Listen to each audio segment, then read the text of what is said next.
I sent one email to a music library, and the very next day, I got accepted. But don't let that fool you. There was a lot of prep that went into that. So let me go over exactly what it takes for you to do the same thing and how the Sync Producer Hub helped me.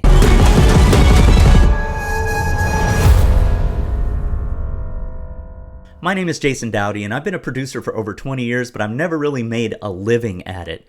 I am on a journey right now on a 3-year plan to make sure that I quit my 9-to-5 and do music full time. If you're interested in that and you want to do the same thing, you can follow my entire journey by subscribing to this channel, follow the hashtag #MusicIsTheDayJob, and you can watch that happen and just do the same things that I'm doing.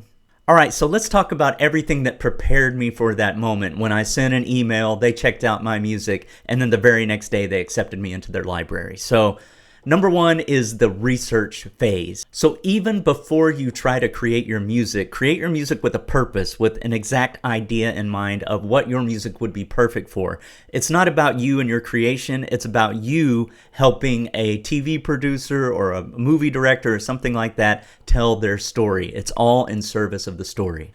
So what I do is I go to a website called TuneFind. Before I even start creating, look for songs that are in the genre that I produce. Like I do a lot of crime and suspenseful tension and classical and cinematic stuff, right? So I look for things that are similar to my production style, and I pay close attention. I listen to the tracks that are getting placed, what shows they're on, and figure out exactly the formatting, the mix, the instrumentation, the sound selection, all of that, right? And I take that into account. So when I'm creating my piece, it's going to be very, very syncable. I also use a website called SyncMatch. So you can actually upload one of your tracks and it will give you like a readout of other tracks that are similar to yours, where they're getting placed, what libraries they're a part of, what shows they were on, what the BPM is, what the key is, all of that type of stuff, right? So you can find out how syncable your track is and see other tracks that are in the same genre. And then one other thing that I do is I actually go into the music libraries, look at their catalogs,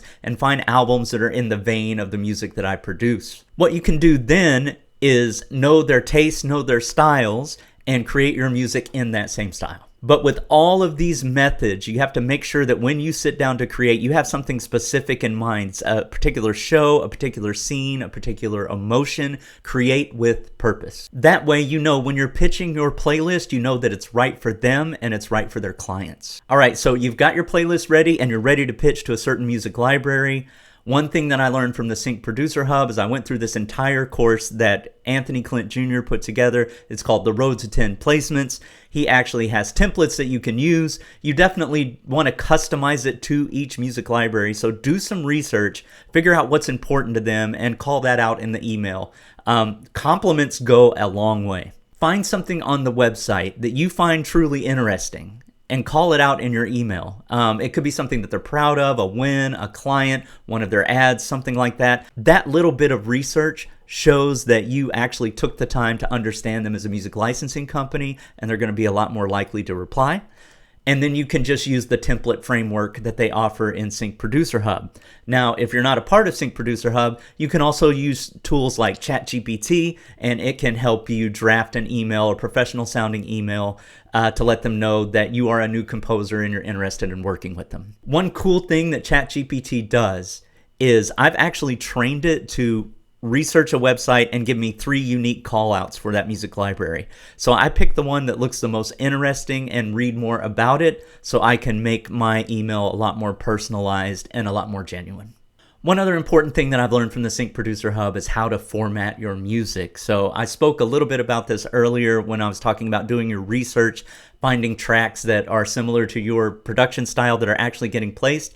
Pay close attention to the formatting, because I guarantee almost every single one of those tracks have a sting ending, for example.